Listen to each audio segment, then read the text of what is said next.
action with reference to the SROs. I just met with Chief Dudley over on the side when I walked away. I've informed Dr. Kwiatkowski. The 3 SROs in question will not be back at Muncie Central and pending the investigation. If that involves an apology, which you guys are asking for, then that will happen. But effective immediately, those 3 SROs are going to be removed and not be at Muncie Central pending the outcome of this investigation, and whether or not they return is going to be up to that investigation. But that, we have heard you on that, and those 3 SROs in question will have that happen effective immediately from Chief Dudley. I know we're getting close to the end of first period, and we are obviously going to still hear you out, but I wanted to make sure that you're aware that you asked for action on that, and we have given you that action, and that is happening effective right now.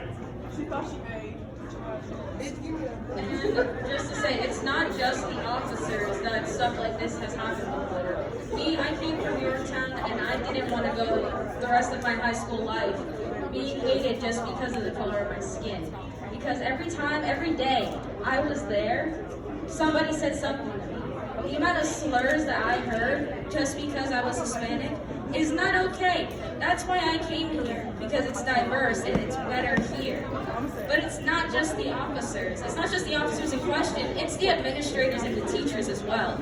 You know, on my freshman year, one of the history teachers was going through a rough time, and I understand that. But it's not okay to tell a black girl that I will call your mother and she will act like Medea because you're a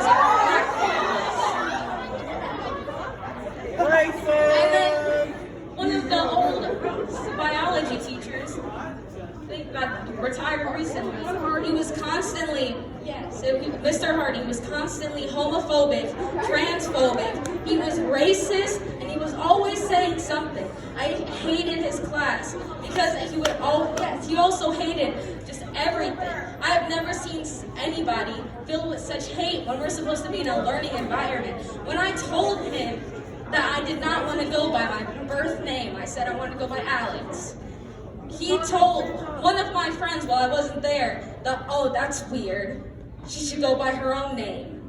Because I should be able to feel safe. Like, yeah, there are teachers here that make me feel so safe and secure here.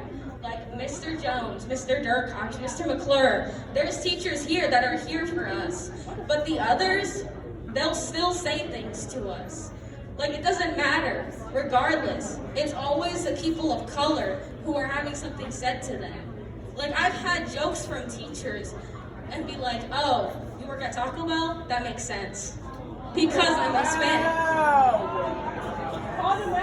And then there's also the other times when they're like, when I'm participating in like physical activity, and they're like, oh, that makes sense. You must be able to hop over something. Wow, that's racist. It's inappropriate and it's not okay. And there's other people here. Like, there's incidents with the school nurse, but she's there to take care of us, correct? She's supposed to be here when we don't feel good, to make us at least feel at least a little okay. And there have been times when one of my friends, Gavin Clifford, there was something with his medicine was acting up, and he told her that I have diabetes. She said, no, you don't, and sent him back to class. It's not just the officers, and this is not even the main issue. We're not being taken care of here, and it's not okay. Okay, I know you have obviously seen all of that. We need something to show you're going to keep your promise. You know how many times in history a promise has been made, but next thing you know, the person got screwed over? How do we know you aren't going to screw us over, considering how we've been treated a lot? Because you can say you're going to do something, but don't mean you're going to do it. So